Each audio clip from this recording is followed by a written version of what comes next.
É isso aí, minha gente. Já vamos acionar o Lucas Martins para seguirmos falando daquele crime terrível que se deu na sexta-feira no Aeroporto Internacional de Guarulhos, mas que é uma consequência de algo muito mais grave, né? Ali é um efeito colateral de algo muito mais grave, que é o domínio do crime organizado nos estados brasileiros, né? Aqui em São Paulo não é diferente. Um domínio que dá para dizer com toda certeza que tem gente de todos os cantos. Tem gente fazendo parte do crime que é do judiciário, tem gente fazendo parte do crime que é da polícia, do próprio crime, ou seja, infelizmente, as raízes do crime organizado elas estão presentes em todos os setores do país. E nem por isso você não fica surpreso ao saber de determinadas coisas.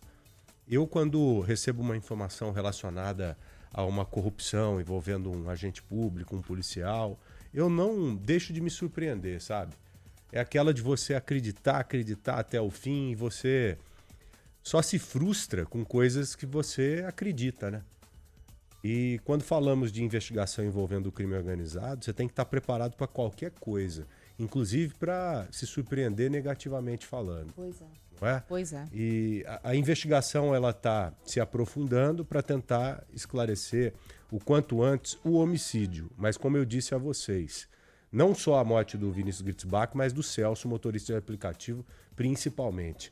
Mas como eu disse a vocês, essa execução, a do Vinícius, ela vem como uma consequência de muitas coisas que já aconteceram e que já vêm sendo investigadas, inclusive com policiais delatados.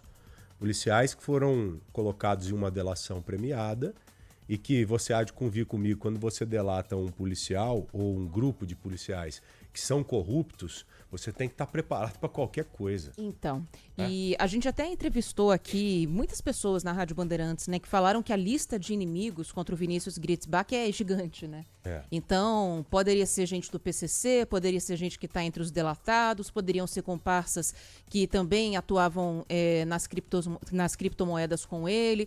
Enfim, né, tem uma gama aí de gente diversa que pode estar ligada a esse assassinato, mas a polícia já sabe, a polícia já tem uma linha de investigação que por enquanto não tem sido muito detalhada para a imprensa. Aliás, hoje a novidade é a ampliação dos agentes públicos afastados das atividades por causa desse crime. Ontem a gente abriu aqui o Bora Brasil falando que tinha subido de 4 para 8 o número de policiais militares afastados. São agentes que atuavam como seguranças privados desse delator do PCC, o que é proibido, né, pelo Estatuto da Polícia Militar de São Paulo. E hoje, a Secretaria de Segurança Pública confirmou o afastamento de mais policiais, mas dessa vez, policiais civis.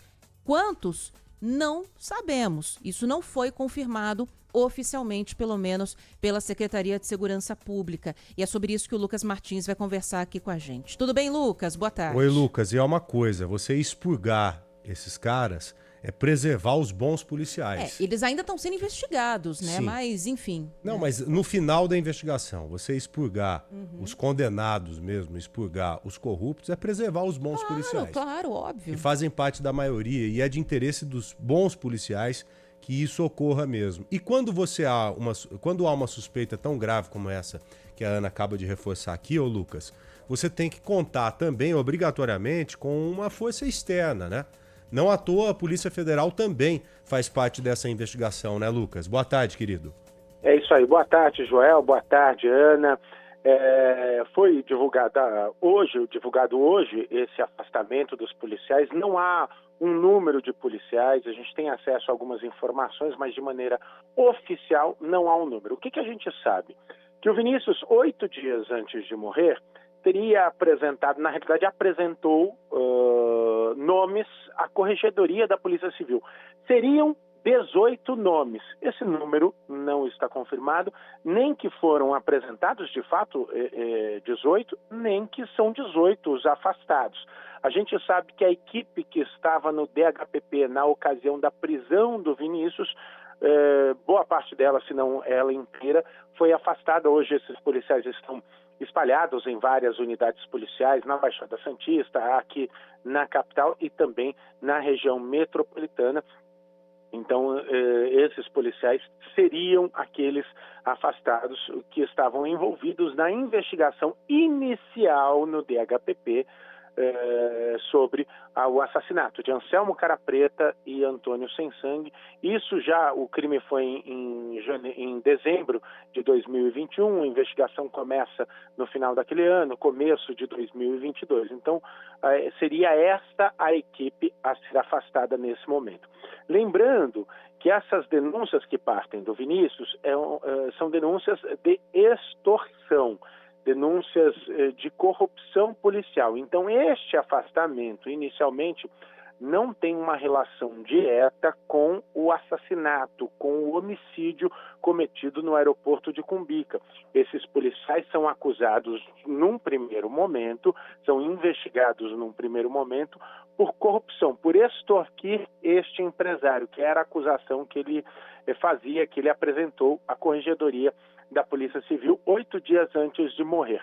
É claro que a polícia, partindo dessa denúncia, seriam pessoas que, denunciadas por esse empresário, teriam motivo para matar.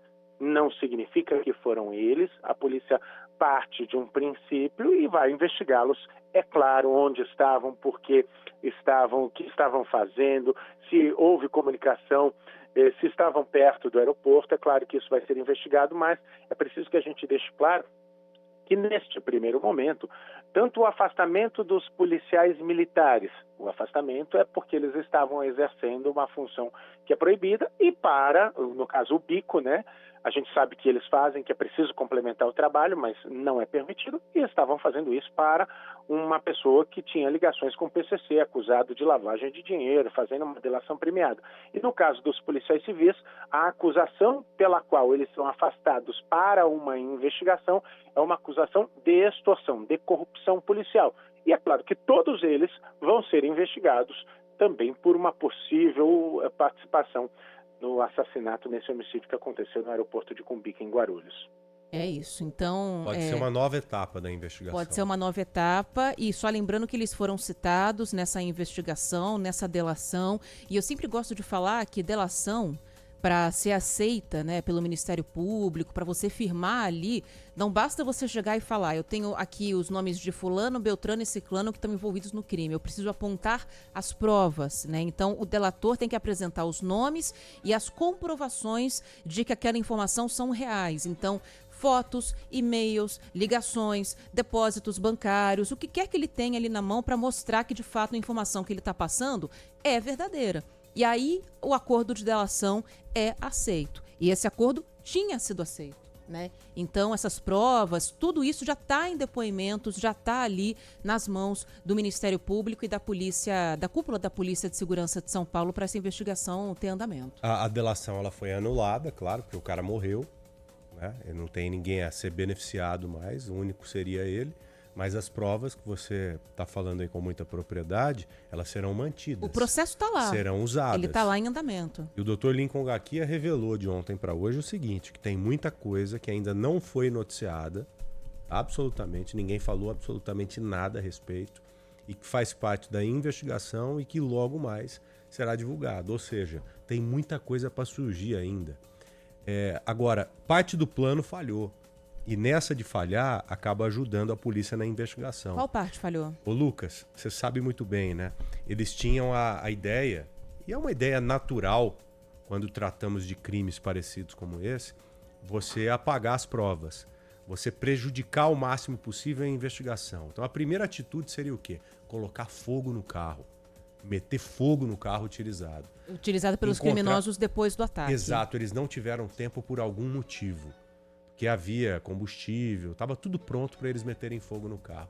E nessa de não meter fogo no carro, a polícia conseguiu levantar material genético, DNA. Esse DNA já está nas mãos da polícia, já foi periciado. Então é uma prova importantíssima. Lucas, você tem a informação, a polícia já tem quase que certeza de quem são os responsáveis pelo crime, pelos executores. Os caras que estavam dentro do carro preto no momento do crime lá no aeroporto de Guarulhos, né, Lucas? Exatamente, João. A polícia já tem algumas identidades. É preciso, para que a polícia possa apresentar esses nomes para que possa apresentar, fazer um pedido de prisão, é preciso embasar. Então, vai se buscando outros elementos que ajudem nesse contexto, para que possa se pedir a prisão de possíveis envolvidos, de suspeitos, por exemplo. Mas a polícia já está bastante adiantada. Para quem não está familiarizado com o assunto, hoje a polícia tem um banco de dados, um grande banco de dados que está sendo abastecido. Então, qualquer pessoa envolvida em crime, inclusive nas cadeias, quem está preso, é feita a coleta de material genético para abastecer esse banco de DNA. Então, tem duas formas. A polícia vai juntando esse DNA. Então, se você comete um crime hoje e seu DNA já está nesse banco, é imediato. Jogou lá, é um processo que demora um pouquinho, um exame que demora, mas é 100%. Foi lá, colocou o DNA, aparece. É o fulano de tal, CPF tal, RG tal. Quando o seu DNA não está nesse banco, quando você nunca cometeu crime, nunca foi para a cadeia e seu DNA não está lá, então tem lá o perfil número tal, envolvido no homicídio do Vinícius, fica lá no banco. Amanhã ou depois, se você entrar na cadeia e for coletado o seu DNA, se você for suspeito de outro crime e for coletado o seu DNA, dá o match imediatamente. E assim alguns crimes já foram esclarecidos. Um cara entrou numa cadeia aqui em São Paulo, no ano passado ou retrasado, e foi descoberto num crime que aconteceu em 2009, a menina da mala em Curitiba. Na hora bateu o match, pum! Porque o perfil genético daquele criminoso que cometeu o crime em Curitiba já estava nesse banco de dados, e a partir do momento que ele foi preso, foi coletada a amostra de material genético dele, dá esse match, e assim a polícia vai trabalhando cada vez mais com um banco de dados maior para conseguir esclarecer novos casos que aconteçam. E aí, só para fazer um parêntese no que o Lucas está falando, há um projeto que já está aí aprovado, deve ser colocado de pé logo, que é a criação de um banco de dados nacional de pessoas que cometem crimes sexuais, de abusadores, pedófilos e tudo mais, né? Porque hoje o que a gente tem são os cadastros estaduais. E aí vão criar um cadastro nacional para que essas informações possam ser trocadas. A exemplo do que já acontece, por exemplo, em cada estado. E acho que é a lógica, né? Uma pessoa que comete um crime no Paraná, depois comete em São Paulo, cai ali tudo no mesmo sistema de pesquisa e você já consegue identificar quem que é aquele agressor. É verdade. Uma loucura não ter isso até hoje, inclusive, né? Luquinha, obrigado, viu? Daqui a pouco a gente se encontra lá na tela da Band às 4 horas, fechou? Valeu, gente. Valeu, Joel. Valeu. Aninha, até daqui a pouco. Abraço, querido. E ó, Ô, Aninha, só uma Diga. outra coisa aqui, as coincidências, né? Que eu reforcei ontem, faço questão, mais lá na tela da Band, e faço questão de reforçá-las agora aqui.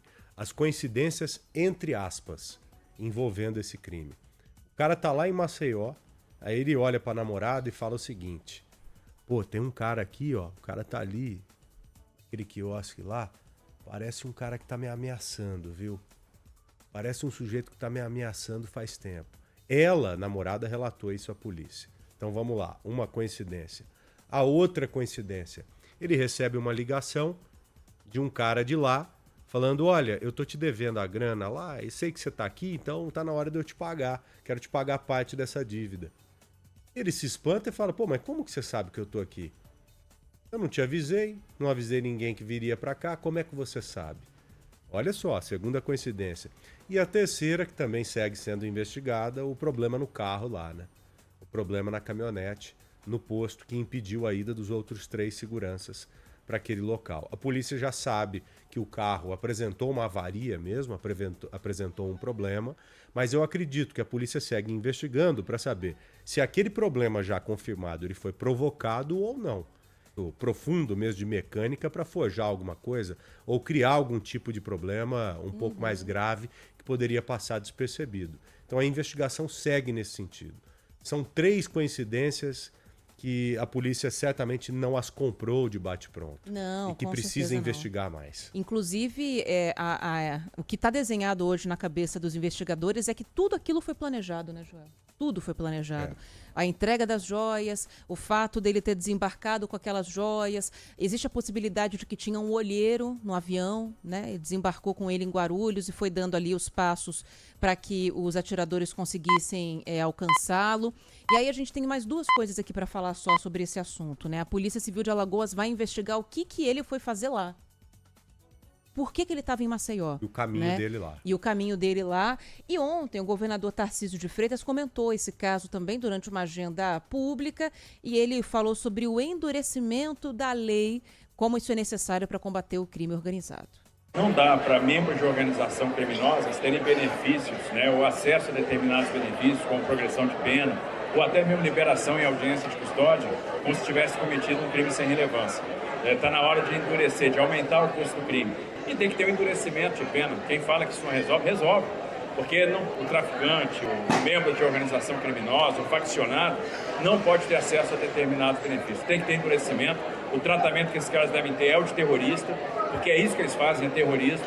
E se não houver esse endurecimento, a gente não vai chegar a lugar algum. Algo que a gente fala muito aqui também, né, Joel? Sobre como algumas leis têm que ser mudadas para não beneficiar essas pessoas que se ligam ao crime organizado, vão para a cadeia, fazem um passeio lá e depois voltam, né? O governador tem total razão, tem que classificar como se fosse um terrorismo, porque não deixa de ser um terrorismo.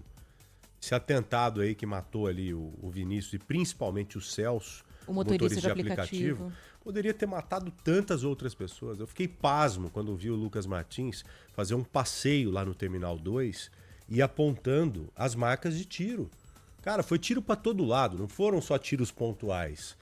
Tem tiro, Aninha. Ó, imagine, ele foi executado lá na faixa de pedestre, correto?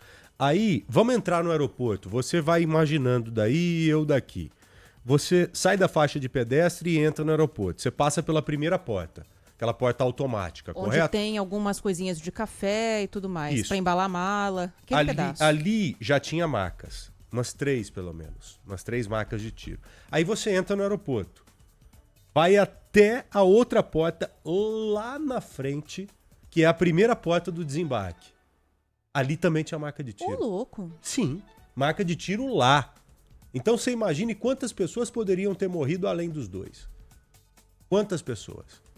Se os outros seguranças lá estivessem e aptos, prontos para fazer o que deveriam fazer, que é proteger o VIP lá. Imagine só o tamanho da troca de tiros que poderia ter acontecido ali. Então, olha só, a sorte grande também, não sei se foi intencional ou não, foi aqueles seguranças não estarem naquele local naquele momento. Ah, Joel, mas eles não foram lá porque não quiseram ir, porque já fazia parte do plano. Não sei. Preciso esperar a polícia confirmar isso. É uma possibilidade real, muito real. Mas se foi ou não, só daqui a alguns dias pra gente saber. Mas se lá estivessem no momento do tiroteio, pode ter certeza, se lá estivessem como seguranças mesmo no momento do tiroteio, 4 policiais treinados, bem armados, esse caso poderia ter sido muito pior. Uma tragédia muito maior.